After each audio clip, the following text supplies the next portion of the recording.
বাংলাদেশের হিন্দু সম্প্রদায়ের মানুষজন কি কখনো একটা সাম্প্রদায়িক ভোট ব্লক বা সাম্প্রদায়িক ভোট ব্যাংক হিসেবে কাজ করছে? ধরেন সাম্প্রদায়িক ভোট ব্যাংক বলতে বোঝানো হয় এমন যে শুধুমাত্র আমি আমার সম্প্রদায় দেখে ভোট দিলাম, অন্য সম্প্রদায়ের কাউকে ভোট দিলাম না। তো জামায়াতপন্থী একজন অ্যাক্টিভিস্ট বা সাবেক শিবির মোহাম্মদ ইশরাক তার একটা পডকাস্টে এই কথাটা বলছে যে সাম্প্রদায়িক ভোট ব্লক হিসেবে নাকি ত্রয়োদশ জাতীয় সংসদ নির্বাচনে হিন্দুরা কাজ করছে।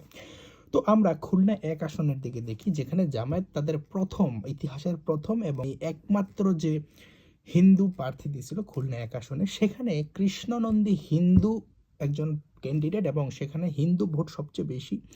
সেখানে সে প্রায় লক্ষাধিক ভোট পাইছে। তার নিকটতম প্রতিদ্বন্দ্বী আমির এজাজ খান, যিনি মুসলিম, সে তার থেকে প্রায় 50,000 বেশি ভোট পাইয়া পাশ করছে, এমন কিছু। তো দেখেন, হিন্দুরা যদি সাম্প্রদায়িক ভোট ব্লক হিসেবে কাজ করতো, আমির ইরশাদ খান কি কোনো ভোট পাইতো? সব তো জামায়াতে কৃষ্ণনন্দীও পাইতো।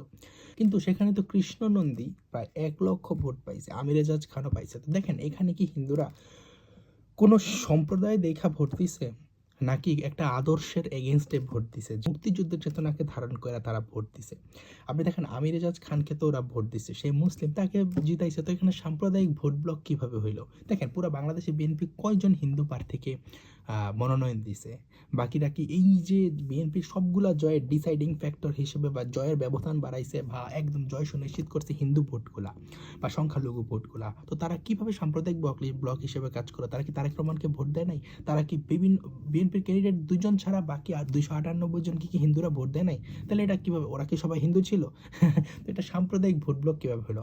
তো বাংলাদেশের হিন্দুরা কেন ভোট দিল না? সাম্প্রদায়িক ভোট ব্লক হিসেবে কাজ করতেছে এইভাবে ট্যাগিং কইরা। আসলে তাদের মানে পুচ্ছ যন্ত্রণা দিতেছে যে কেন একটা পোস্ট ইলেকশন ভায়োলেন্স হলো না। যেমন 2001 সালে বিএনপি জামায়াতের সম্মিলিত সন্ত্রাসীরা ভোলা উপজেলাতে প্রায় 200 নারীর মতো ধর্ষিত হয়েছে। সেখানে পূর্ণিমা রানী শিরের কথা আপনারা জানেন। তো এই যে এই যন্ত্রণা হলো যে কেন জামায়াতকে ভোট দিল না, এবং না দেওয়ার পরে কেন একটা পোস্ট ইলেকশন ভায়োলেন্স হইল না, এই জন্য।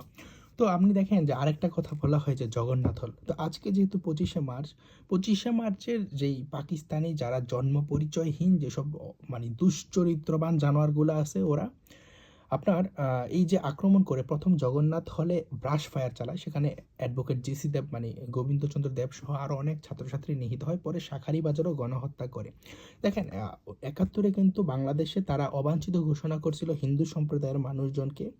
দেখেন, এই ভূমি হিন্দু সম্প্রদায়ের পূর্বপুরুষের ভূমি, কিন্তু সে পাকিস্তান থেকে, পশ্চিম পাকিস্তান থেকে উইরা আইসা এক ছাগল বলতেছে, মানে ছাগলের বাচ্চারা বলতেছে যে এখানে হিন্দুরা থাকতে পারবে না। হিন্দুরা প্রাণ ভয়ে ভারতে যায় আশ্রয় নিয়েছে। তারপরেও তো আপনার মুক্তিযুদ্ধে উল্লেখযোগ্য সংখ্যক আপনারা মুক্তিযোদ্ধা দেখবেন যে দেশের টানে সবার করা উচিত, কিন্তু আপনারা দেখবেন কথায় কথা বলবে যে হিন্দুরা ভারতে পালিয়ে গেছে। তাহলে সিআর দত্ত, জগৎজ্যোতি দাস ওরা আসলে কে ছিল? তো সবাইকে যে পাক বাহিনী বাংলাদেশে থাকতে দেয় না এমন না। যারা সাধারণ মুসলিম ছিল তাদেরকে অবশ্যই থাকতে দিয়েছে। বেশিরভাগ আওয়ামী লীগপন্থী, বামপন্থী এবং হিন্দুদেরকে ওরা থাকতে দেয় নাই, কারণ ওরা মনে করছে ওরাই নাকি তাদের দুশমন।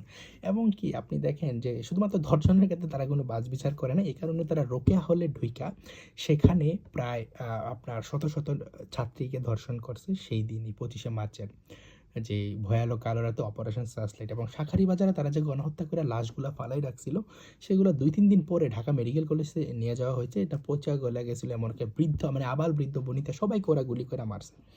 তো সেই আপনার পাকিস্তানি বাহিনীকে, হানাদার বাহিনীকে, হানাদার বর্বর বাহিনীকে লজিস্টিক সাপোর্ট এবং লোকাল সাপোর্ট দিতে হলো তৎকালীন ইসলামী ছাত্র সংঘ, জামায়াত ইসলামী, নেজামি ইসলামী। তো সেই ইসলামী ছাত্র সংসদেরই বর্তমানে মানে একটা কারেন্ট এক্সটেনশন হলো বাংলাদেশ ইসলামী ছাত্র শিবির। তাও তারা এক্সপেক্ট করতেছে যে জগন্নাথ হল থেকে, যে জগন্নাথ হলের মাঠে তাদের মোরাল আছে, যাদেরকে 25শে মার্চ কালো রাতে গণহত্যা করা হয়, তারা নাকি ছাত্র শিবির প্যানেলকে ভোট দিতে হবে। দেখেন, এটা ডেমোক্রেসি। হিন্দুরা যদি সম্প্রদায় ভিত্তিক ভোটও দেয়, এটা তো পরবর্তীতে ট্যাগিং করার কিছু নাই। ট্যাগিং করে কি তাদেরকে হত্যাযোগ্য করে তোলা যায়? এটাই তো ডেমোক্রেসি, যে যারা মন চায় ভোট দিবে, নাকি তার সংখ্যায় কম দেখে সে মেজরিটির কাছে দায় দিবে যে আমি ওকে ভোট দিতে পারবো, ওকে ভোট দিতে পারবো না। যেটা সবসময় হিন্দু সম্প্রদায়ের উপর পোস্ট ইলেকশন ভায়োলেন্স হয়ে আসে, যে হিন্দুরা একে ভোট দিছে, ওকে ভোট দিছে না। তো জগন্নাথ হলের কথায় ফিরে আসে, সেখানে ওরা ভিপি হিসেবে আবিদকে ভোট দিত। আবিদ কি হিন্দু? এটা কি সাম্প্রদায়িক ভোট ব্লক হয়েছে?